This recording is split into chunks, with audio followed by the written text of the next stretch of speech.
Assalamualaikum warahmatullahi wabarakatuh.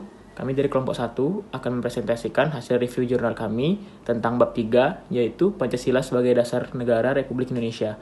Sebelumnya, saya akan memperkenalkan kelompok saya terlebih dahulu. Yang pertama ada saya sendiri, Muhammad Rizky Devandi. Yang kedua ada Muhammad Hadinoto Hadi Putranto. Yang ketiga ada Mutiara Hasanah. Yang keempat ada Fitriani. Yang kelima ada Korota Ayuni. Dan yang terakhir ada Gantini Juliana Saskia Cindara.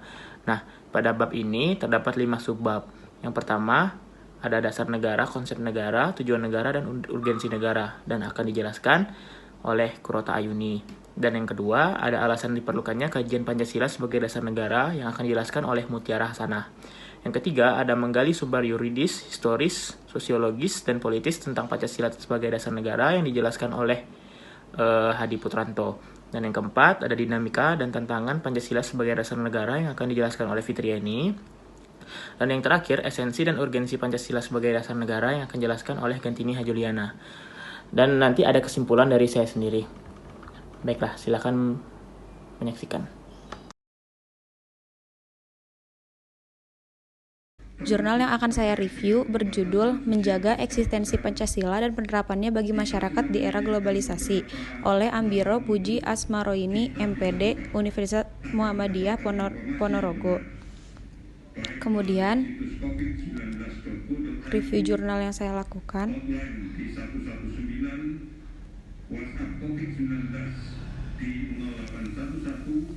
Tanggal aksesnya Rabu 25 Maret 2020. Di-download dari http://jurnal.umpo.ac.id/indeks.php/jpk/artikel/view file/307/4446. Penulisnya Ambiro Puji Asmaroini, MPD. Reviewernya saya sendiri, Korota Ayuni, NIM G1A118090. Berdasarkan pembahasannya, konsep negara yaitu istilah ideologi berasal dari kata idea, berarti gagasan, konsep, pengertian dasar, cita-cita, dan logos berarti ilmu. Sebagai suatu ideologi bangsa dan negara Indonesia, maka Pancasila pada hakikatnya bukan hanya merupakan suatu hasil perenungan atau pemikiran seseorang atau kelompok orang sebagaimana ideologi-ideologi lain di dunia. Namun Pancasila diangkat dari nilai-nilai adat istiadat, nilai-nilai kebudayaan, serta nilai religius yang terdapat dalam pandangan hidup masyarakat Indonesia belum membentuk negara. Dengan lain, perkataan unsur-unsur yang merupakan materi bahan Pancasila tidak lain diangkat dari pandangan hidup masyarakat Indonesia sendiri, sehingga bangsa ini merupakan kausa materialis, asal bahan Pancasila. Menurut Kailan dan Ahmad Zubaidi tahun 2007. Pancasila sebagai ideologi terbuka menurut Winarno dalam Sri Untari 2012. Disebut terbuka sebab ideologi Pancasila bersumber pada kondisi subjektif, konsep, prinsip, dan nilai-nilai orisinal masyarakat Indonesia sendiri. Yang kedua, tujuan negara. Tujuan mulia pemerintahan negara Indonesia didasari oleh 4 hal yang tercantum di dalam pembukaan UUD 1945, alinea keempat, yaitu pertama, melindungi segenap bangsa Indonesia dan seluruh tumpah darah Indonesia. Kedua, memajukan kesejahteraan umum. 3, mencerdaskan kehidupan bangsa. Dan 4, ikut melaksanakan ketertiban dunia yang berdasarkan kemerdekaan, perdamaian abadi, dan keadilan sosial. Urgensi dasar negara. Pancasila merupakan dasar negara dan pandangan hidup bangsa Indonesia. Sebagai dasar negara, Pancasila dijadikan sebagai dasar dalam membangun negara kesatuan Republik Indonesia. Pancasila sebagai dasar negara diwujudkan dalam hukum nasional Indonesia, di mana Pancasila menjadi sumber dari segala sumber hukum yang ada di negara Indonesia. Sedangkan sebagai pandangan hidup bangsa, Pancasila dijadikan sebagai tuntutan bagi seluruh masyarakat Indonesia dalam menjalani kehidupan sehari-hari. Kemudian pendapat saya setelah mereview jurnal ini, pertama, penelitian didasari oleh latar belakang tujuan yang baik dan kuat. Namun penelitian tidak terdapat metode penelitiannya. Ketiga, memaparkan secara jelas dan lengkap latar belakang dari permasalahan mengapa jurnal ini dibuat. Keempat, isi materi sangat lengkap, jelas, dan bermanfaat. Kelima, jurnal ditulis dalam bahasa yang mudah dipahami. Keenam, hasil pengumpulan materi dikaji dengan sangat jelas dan bermanfaat. Daftar pustakanya, yang pertama, Al-Hakim Suparlan, DKK 2012, Pendidikan Kewarganegaraan dalam Konteks Indonesia, Malang, Universitas Malang. Kedua, Haryono 2014, Ideologi Pancasila, Roh Progresif Nasionalisme Indonesia, Malang, Intans Publishing. Ketiga, Kailani dan Zubaidi Ahmad 2007 Pendidikan Kewarganegaraan Yogyakarta Paradigma. Keempat, Kailani 2005 Pendidikan Pancasila Yogyakarta Universitas Gadjah Mada. Kelima, Departemen Pendidikan Nasional 2008 Kamus Besar Bahasa Indonesia Pusat Bahasa Jakarta PT Gramedia Pustaka Utama.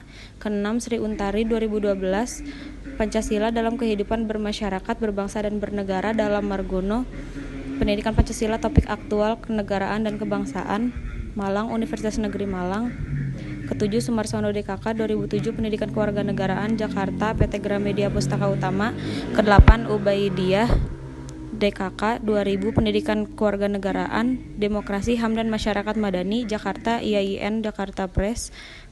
Kesembilan, Wiono Suko 2013 Reaktualisasi Pancasila Kehidupan Berbangsa dan Bernegara Malang Universitas Wisnuwardana Malang Press. Terima kasih. Baiklah, perkenalkan nama saya Mutiara Hasana Aksa. Di sini saya akan melakukan review jurnal Pancasila tentang alasan mengapa Pancasila itu diperlukan sebagai dasar negara. Di sini jurnal yang saya review itu berjudul Kedudukan Pancasila sebagai Dasar Negara Pasca TAP MPR nomor 1/MPR/2003. Di sini saya mengaksesnya dari jurnal UIN Alauddin dengan penulis Ashabul Kahfi, di mana metode penulisannya itu menggunakan metode kualitatif.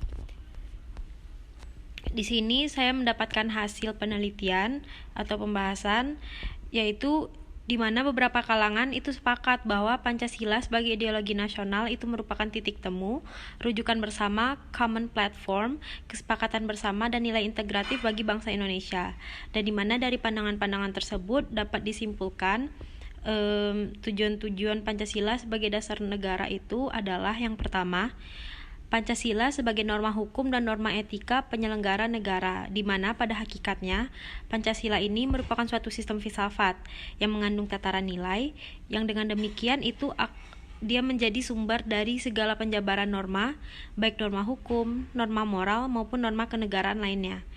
Jadi singkatnya, nilai yang dikandungnya itu dapat dikatakan sebagai hasil pertimbangan dan penilaian tentang baik buruknya sesuatu yang kemudian dipergunakan sebagai motivasi untuk melakukan dan tidak melakukan sesuatu. Yang kedua, Pancasila itu sebagai dasar dan haluan penyusunan kebijakan bidang ekonomi, politik, dan SDM.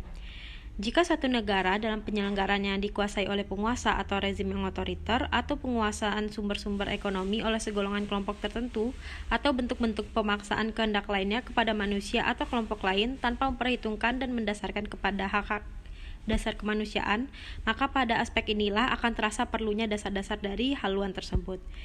Jadi, setidaknya sebagai langkah antisipatif, Pancasila dengan nilai-nilai yang dikandungnya itu masih perlu dijadikan dasar dan haluan dalam penyusunan kebijakan. Yang ketiga, Pancasila sebagai kajian ilmu dalam sistem pendidikan Indonesia. Ini bisa dinyatakan bahwa keberadaan Pancasila sebagai suatu kajian ilmu tersendiri itu tetap diperlukan dengan mengikuti dan menyesuaikan dengan perkembangan zaman tanpa tercerabut dari dasarnya Pancasila itu sendiri. Yang keempat, sebagai kebijakan konkret. Menurut Alfian, itu terdapat 4 faktor yang dapat dijadikan suatu ideologi tetap dapat bertahan dan menjadi ideologi yang tangguh. Yang pertama, ideologi tersebut berisi nilai dasar yang berkualitas. Yang kedua, bahwa ideologi tersebut dipahami lalu terkait sikap dan langkah dan tingkah laku masyarakat terhadapnya.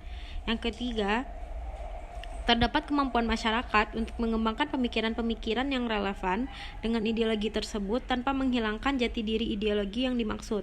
Dan yang keempat, seberapa jauh nilai-nilai yang terkandung dalam ideologi itu membudaya dan diamalkan dalam kehidupan bermasyarakat, berbangsa, dan bernegara.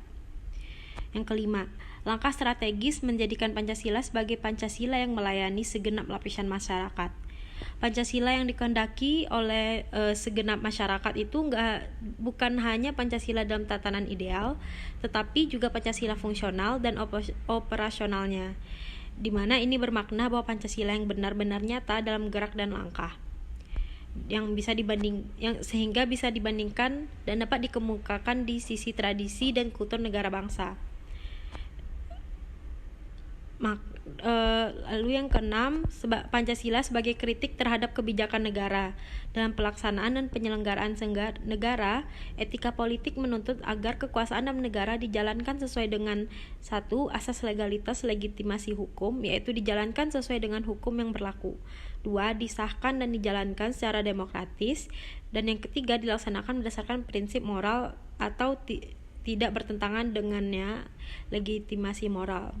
Di sini bisa saya simpulkan bahwa penelitian ini didasarkan oleh latar belakang dan tujuan yang baik dan kuat dengan landasan teori yang bisa dibilang cukup dalam dan detail, dan bahasa yang ditulis itu lumayan mudah dipahami. Metodologi dijabarkan secara singkat namun jelas, dan hasil pengumpulan materi itu dikaji dengan sangat jelas dan bermanfaat. Dan di sini ada beberapa daftar pustaka yang terdapat di jurnal tersebut. Baiklah, sekian, terima kasih. Assalamualaikum warahmatullahi wabarakatuh.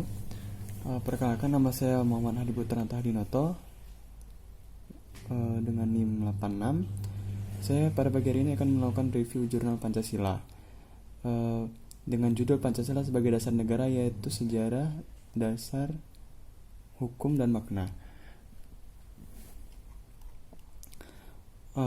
Pertama-tama untuk tahun ini sendiri 2017 kemarin, lalu ada tanggal akses dan downloadnya. Lalu untuk metode yang saya ambil untuk mereview jurnal ini ya digunakan untuk pendekatan kualitatif dengan melakukan studi literatur dalam pengumpulan data penulis menggunakan dokumentasi, sedangkan dalam teknik analitis data menggunakan analisis isi, induktif, dan deskriptif.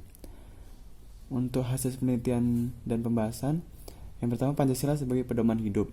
Artinya Pancasila harus difungsikan sebagai dasar dari setiap pandangan di Indonesia. Lalu setiap mengambil keputusan, Pancasila harus sebagai pedoman. Yang kedua, Pancasila sebagai kepribadian bangsa, yaitu bangsa Indonesia memiliki keberadaan dan identitas sendiri. Kepribadian dan identitas inilah yang diambil dari Pancasila, sehingga setiap orang harus menjadikan Pancasila sebagai kepribadian bangsa. Lalu yang ketiga, Pancasila sebagai sumber hukum, yaitu segala hukum yang berlaku di Indonesia harus menjadikan Pancasila sebagai sumbernya. Jangan sampai ada sumber-sumber hukum yang tertulis maupun tidak tertulis yang tidak menjadikan Pancasila sebagai sumbernya. Yang keempat, Pancasila sebagai cita-cita bangsa, yaitu sebagai dasar negara. Pancasila adalah tujuan negara dan cita-cita bangsa. Kita sebagai bangsa, warga bangsa Indonesia haruslah mengidamkan apa yang ada dalam Pancasila sebagai cita-cita untuk bangsa Indonesia. Yang selanjutnya, untuk komentar dan pendapat tentang jurnal, menurut saya dari latar belakang itu sendiri, teori dari hasil pemikiran yang dipaparkan cukup objektif. Assalamualaikum warahmatullahi wabarakatuh. Sebelumnya perkenalkan, nama saya Fitriani dengan NIM G1A1181133. Saya salah satu anggota dari kelompok 1B. Jadi saya akan menjelaskan materi mengenai dinamika dan tantangan Pancasila sebagai dasar negara. Jadi saya akan melakukan review jurnal yang berjudul Tantangan Terhadap Pancasila sebagai Ideologi dan Dasar Negara Pasca Reformasi yang ditulis oleh Hussein Muslimin. Nah, adapun metode penelitian yang digunakan itu adalah historis filosofis yang mengkaji tentang tantangan Pancasila sebagai ideologi negara. Teknik analisis penelitian ini menggunakan analisis referensi yang tersedia baik dari teori, buku, hingga hasil penelitian sebelumnya. Nah, adapun pembahasan atau hasil penelitian, jadi ditemukan bahwa Pancasila itu jelas fondasi negara, bukan hanya sebagai sekadar pilar, tetapi merupakan dasar bangunan yang menentukan bentuk dan wujud bangunan itu sendiri. Nah, Pancasila sebagai ideologi dan dasar negara ini tidak akan diganti dan diubah selama Negara Kesatuan Republik Indonesia masih ada.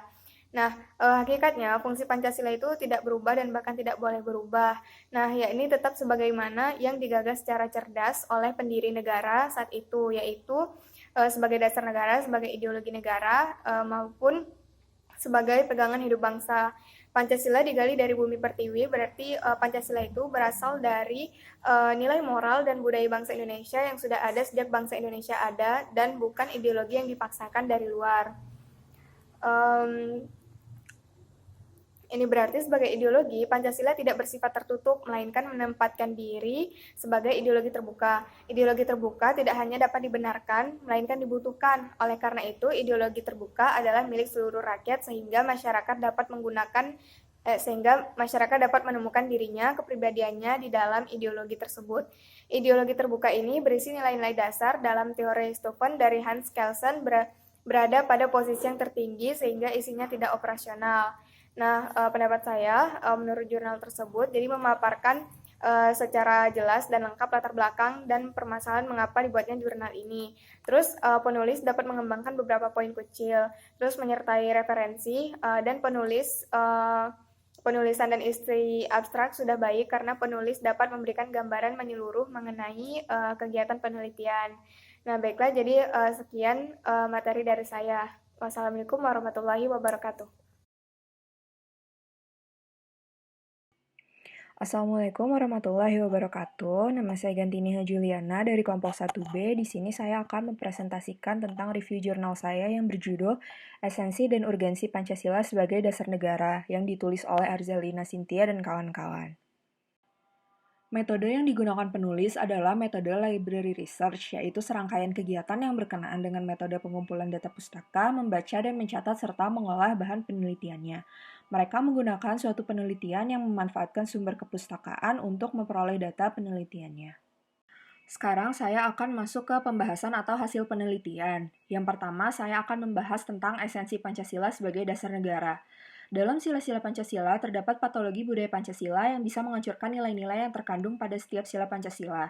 Dengan berkembangnya dunia dan segala masukan berbagai macam dari luar negeri ke dalam negara, Pancasila sebagai konsep dasar kehidupan rakyat Indonesia harus diperkuat serta ditanamkan agar kita tidak dijajah oleh bangsa lain. Di sini ada beberapa contoh penerapan esensi Pancasila sebagai dasar negara yang terbagi menjadi 5 sesuai dengan jumlah sila Pancasila. Yang pertama, ketuhanan yang Maha Esa. Artinya sesuai dengan agama dan keyakinan yang sejalan dengan asas kemanusiaan yang adil dan beradab. Contohnya, rakyat Indonesia memiliki hak untuk memilih agama yang akan ia anut dan jalani tanpa ada unsur paksaan, bebas melaksanakan kegiatan agama dengan syarat tidak melanggar norma-norma di Indonesia, dan saling menghormati dengan agama lain. Yang kedua, kemanusiaan yang adil dan beradab. Artinya, setiap warga negara telah mengakui persamaan derajat, kewajiban antara sesama manusia sebagai asas kebersamaan bangsa Indonesia, dan hak yang dimiliki satu sama lain. Yang ketiga, persatuan Indonesia. Artinya, setiap warga negara mengutamakan persatuan, kepentingan, kesatuan, dan juga keselamatan bangsa dan negara di atas kepentingan pribadi dan golongannya, yang selalu harus diwujudkan, diperjuangkan, dipertahankan, dan diupayakan secara terus-menerus. Kemudian yang keempat, kerakyatan yang dipimpin oleh hikmat kebijaksanaan dalam permusyawaratan perwakilan, artinya bermusyawarah untuk menyelesaikan persoalan yang terjadi dengan bijaksana, memikirkan ketentraman rakyat, dan mengambil keputusan juga untuk rakyat dengan mengikutsertakan perwakilan-perwakilan setiap masyarakat. Lalu yang kelima, keadilan sosial bagi seluruh rakyat Indonesia menggambarkan dalam bertindak supaya bersikap adil kepada setiap warga negara Indonesia tanpa membedakan status sosial, suku, ras, dan bahasa sehingga tujuan dari bangsa Indonesia akan tercapai dengan keikutsertaan semua rakyat Indonesia. Kemudian saya akan membahas tentang urgensi Pancasila sebagai dasar negara yang terbagi menjadi 4. Yang pertama, hubungan Pancasila dengan proklamasi kemerdekaan Republik Indonesia. Yang kedua, hubungan Pancasila dan pembukaan Undang-Undang Dasar 1945. Yang ketiga, penjabaran Pancasila dalam pasal-pasal Undang-Undang Dasar Negara Republik Indonesia tahun 1945. Dan yang keempat, implementasi Pancasila dalam perumusan kebijakan. Memahami urgensi Pancasila sebagai dasar negara bisa menggunakan 2 pendekatan, yaitu pendekatan institusional dan pendekatan sumber daya manusia. Pendekatan institusional adalah membentuk dan menyelenggarakan negara yang berdasarkan pada nilai-nilai Pancasila sehingga negara Indonesia dapat mewujudkan tujuan negara atau terpenuhinya kepentingan nasional. Sementara itu, pendekatan sumber daya manusia terdapat pada 2 aspek, yaitu orang-orang yang menjalankan pemerintahan dengan cara melaksanakan nilai-nilai Pancasila secara murni dan konsekuen di dalam mengemban tugas dan bertanggung jawab, sehingga kebijakan negara akan menghasilkan kebijakan yang mengedepankan kepentingan rakyat. Poin pertama, hubungan Pancasila dengan Proklamasi Kemerdekaan Republik Indonesia. Pancasila merupakan jiwa bangsa Indonesia sebagai asas kerohanian dan dasar filsafat negara, merupakan unsur penentu daripada ada dan berlakunya tertib hukum bangsa Indonesia dan pokok kaidah negara yang fundamental. Sedangkan proklamasi merupakan titik kulminasi perjuangan bangsa Indonesia yang bertekad untuk merdeka yang disemangati oleh jiwa Pancasila. Perjuangan bangsa Indonesia ini kemudian dijiwai, disemangati, dan didasari oleh nilai-nilai yang terkandung dalam Pancasila. Poin kedua, hubungan Pancasila dan pembukaan Undang-Undang Dasar 1945. Suasana kebatinan Undang-Undang 1945 bersumber pada dasar filsafat negara, yaitu Pancasila. Pengertian inilah yang menunjukkan kedudukan dan fungsi Pancasila sebagai dasar negara Republik Indonesia. Keduanya juga membentuk suatu hubungan yang dapat dibedakan menjadi hubungan formal dan material seperti berikut. Hubungan formal. Pancasila sebagai dasar norma hukum positif yang dicantumkan dalam pembukaan Undang-Undang Dasar 1945. Dengan demikian, cara kehidupan dan tata negara tidak hanya bertopang pada asas-asas sosial, ekonomi, politik, akan tetapi dalam perpaduannya dengan keseluruhan asas yang melekat padanya, yaitu perpaduan asas-asas kultural, religius, dan asas-asas kenegaraan yang unsurnya berdampak pada Pancasila. Hubungan material. Hubungan pembukaan Undang-Undang Dasar 1945 dengan Pancasila selain hubungan yang bersifat formal, sebagaimana yang dijelaskan di atas juga, hubungan secara material itu terbagi menjadi dua. Yang pertama, Undang-Undang 1945 adalah sebagai tata tertib hukum yang tertinggi dan tertib hukum Indonesia bersumberkan pada Pancasila. Dan yang kedua, selain Undang-Undang Dasar 1945, masih ada hukum dasar yang tidak tertulis yang juga merupakan sumber hukum. Dalam Undang-Undang Dasar 1945 dijelaskan bahwa hukum tidak tertulis ini merupakan aturan dasar yang timbul dan terpelihara dalam praktek penyelenggaraan negara. Meskipun tidak tertulis, inilah yang dimaksud dengan konvensi atau kebiasaan ketatanegaraan. Poin ketiga, penjabaran Pancasila dalam pasal-pasal Undang-Undang Dasar Negara Kesatuan Republik Indonesia 1945. Sila pertama, ketuhanan yang Maha Esa. Pasal 28E ayat 1 yang berbunyikan setiap orang bebas memeluk agama dan beribadat menurut agamanya, memilih pendidikan dan pengajaran serta pekerjaan, serta memilih kewarganegaraan, memilih tempat tinggal di wilayah negara dan meninggalkannya, serta berhak kembali. Pasal 28E ayat 2 yang berbunyikan setiap orang atas kebebasan meyakini kepercayaan, menyatakan pikiran dan sikap sesuai dengan hati nuraninya. Pasal 29 ayat 1 yang berbunyikan negara berdasarkan atas ketuhanan yang Maha Esa. Kemudian pasal 29 ayat 2 yang berbunyikan negara menjamin kemerdekaan tiap-tiap penduduk untuk memeluk agamanya masing-masing dan untuk beribadah untuk agamanya dan kepercayaannya itu. Sila kedua, kemanusiaan yang adil dan beradab. Pasal 27 ayat 1 yang berbunyikan segala warga negara bersamaan kedudukannya di dalam hukum dan pemerintahan dan wajib menjunjung hukum dan pemerintahan itu dengan tidak ada kecualinya. Pasal 28 yang berbunyikan kemerdekaan berserikat dan berkumpul, mengeluarkan pendapat, serta lisan maupun tulisan dan sebagainya ditetapkan dengan undang-undang. Pasal 30 ayat 1 yang berbunyikan tiap-tiap warga negara berhak dan wajib ikut serta dalam usaha pertahanan dan keamanan negara. Pasal 31 ayat 2 yang berbunyikan setiap warga negara berhak mendapat pendidikan dan pemerintah wajib membiayainya. Lalu sila ketiga Persatuan Indonesia, pasal 1 yang berbunyikan kedaulatan berada di tangan rakyat dan dilaksanakan menurut undang-undang. Pasal 32 ayat 2 yang berbunyikan negara menghormati dan memelihara bahasa daerah sebagai kekayaan budaya nasional. Pasal 35 yang berbunyikan bendera negara Indonesia ialah sang merah putih. Pasal 36 bagian A yaitu lambang negara ialah Garuda Pancasila dan semboyannya adalah Bhinneka Tunggal Ika. Sila keempat, kerakyatan yang dipimpin oleh hikmat kebijaksanaan dalam permusyawaratan perwakilan. Ada pasal 37 ayat 3 yang berbunyikan untuk mengubah pasal Undang-Undang Dasar, sidang MPR dihadiri oleh sekurang-kurangnya 2/3 dari jumlah anggota MPR. Kemudian ada sila kelima, yaitu keadilan sosial bagi seluruh rakyat Indonesia. Ada pasal 34 ayat 1 yang berbunyikan, fakir miskin dan anak terlantar dipelihara oleh negara dan negara wajib memberdayakan masyarakat yang lemah dan tidak mampu sesuai dengan martabat kemanusiaan. Kemudian ada pasal 34 ayat 2 yang berbunyikan, negara mengembangkan sistem jaminan. Poin keempat, implementasi Pancasila dalam perumusan kebijakan. Implementasi Pancasila dalam perumusan kebijakan terdapat pada berbagai bidang kehidupan negara, antara lain: yang pertama, pada bidang politik. Dalam sistem politik, negara harus mendasarkan pada kekuasaan yang bersumber pada hakikat manusia sebagai individu atau makhluk sosial yang berperan sebagai rakyat. Maka kekuasaan negara harus berdasarkan pada asal mula dari rakyat untuk rakyat. Contoh yang dapat kita ingat di masa lalu adalah pada masa Soekarno.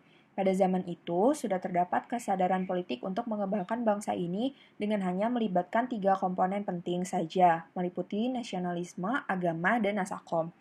Tetapi prakarsa ini akhirnya menimbulkan kecemburuan dari pihak militer yang berujung pada pelengseran Soekarno dari kekuasaannya. Hal itu menandakan bahwa dalam rangka membangun bangsa ini tidak boleh dilakukan oleh beberapa kelompok saja, melainkan seluruh rakyat Indonesia juga memiliki peran yang sangat penting dalam membangun bangsa ini.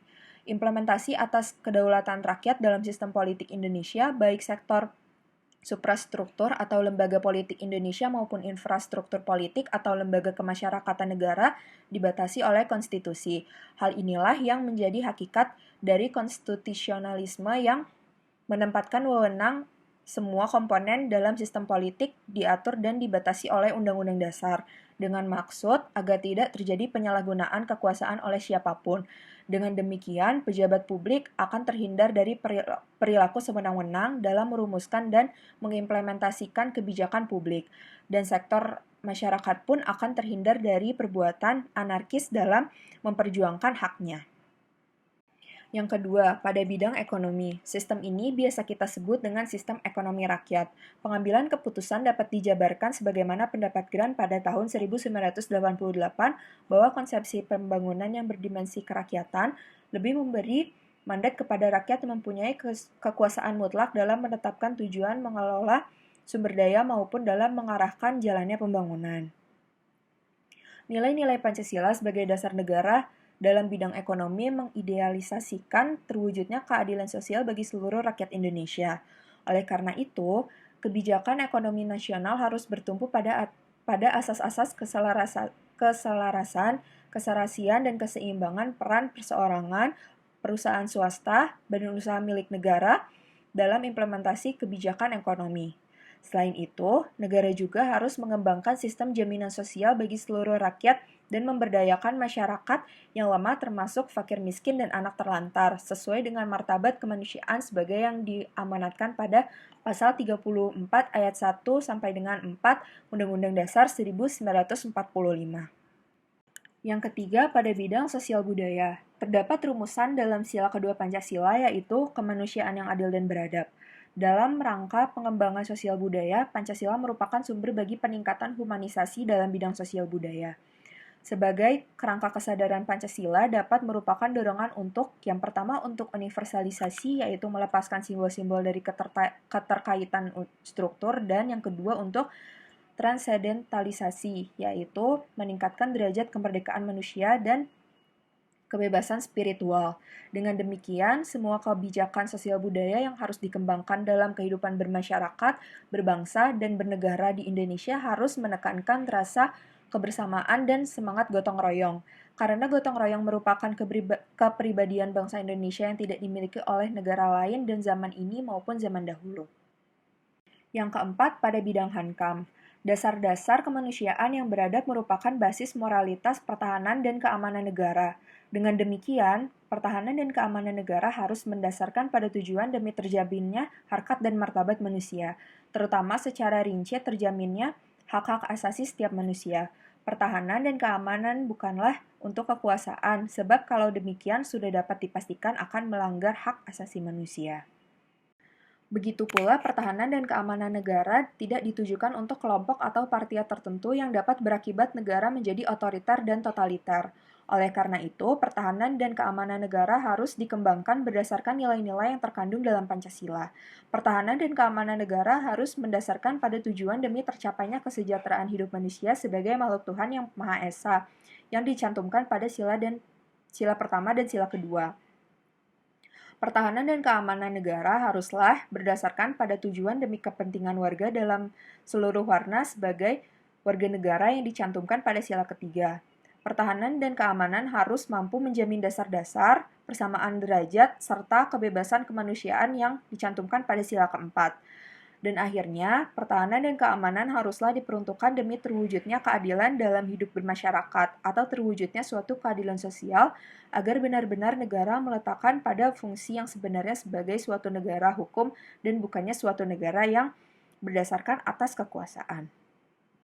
Dan juga dalam Undang-Undang Dasar 1945 telah dibahas tentang keamanan dan ketertiban negara yang terdapat pada pasal 27 ayat 3 dan pasal 30 ayat 1, pasal 30 ayat 2, pasal 30 ayat 3, pasal 30 ayat 4, dan pasal 30 ayat 5 Undang-Undang Dasar 1945. Berdasarkan uraian tersebut, dapat kita simpulkan bahwa kelangsungan hidup bangsa dan negara ini bukan hanya tanggung jawab dari TNI dan Polri saja, melainkan merupakan tugas seluruh warga negara. Karena kita yang memiliki negara ini, maka kita yang memiliki kewajiban untuk menjaganya. Sekarang saya akan masuk ke pendapat saya tentang jurnal yang berjudul Esensi dan Urgensi Pancasila sebagai Dasar Negara yang ditulis oleh Arzelina Cynthia dan kawan-kawan ini. Menurut pendapat saya, jurnal didasari oleh sumber literatur yang baik. Pembahasan yang tertera cukup dalam dan sangat detail. Penyajian korelasi sumber-sumber hukum seperti Pancasila dan Undang-Undang Dasar 1945 dengan kehidupan bermasyarakat yang seharusnya itu sangat baik. Jurnal ditulis dalam bahasa yang mudah dipahami dan hasil pengumpulan materi dikaji dengan singkat namun jelas. Baiklah, saya akan memberikan kesimpulan tentang Pancasila sebagai dasar negara Indonesia. Pancasila adalah dasar negara bagi Indonesia. Nama Pancasila ini terdiri dari dua kata dari Sanskerta. Panca berarti 5, dan sila berarti prinsip atau asas. Pancasila merupakan rumusan dan pedoman kehidupan berbangsa dan bernegara bagi seluruh rakyat Indonesia. Sebagai dasar negara, Pancasila berfungsi sebagai pedoman hidup, sebagai jiwa bangsa, sebagai kepribadian bangsa, sebagai sumber hukum, dan sebagai cita-cita bangsa. Pancasila sebagai dasar dari penyelenggaraan kehidupan bernegara bagi negara Republik Indonesia. Kedudukan Pancasila sebagai dasar negara yaitu Pancasila sebagai pandangan hidup bangsa yang telah dimurnikan dan dipadatkan oleh PPKI atas nama rakyat Indonesia sebagai dasar negara Republik Indonesia. Kita dapat menyadari betapa pentingnya Pancasila sebagai dasar negara. Maka kita harus menjunjung tinggi dan mengamalkan sila-sila yang terdapat dalam Pancasila tersebut. Baiklah, sekian dari presentasi dari kelompok kami. Jika ada salah kata mohon dimaafkan. Jika terdapat kesalahan mohon dikoreksi. Wabillahi taufiq wal hidayah. Wassalamualaikum warahmatullahi wabarakatuh.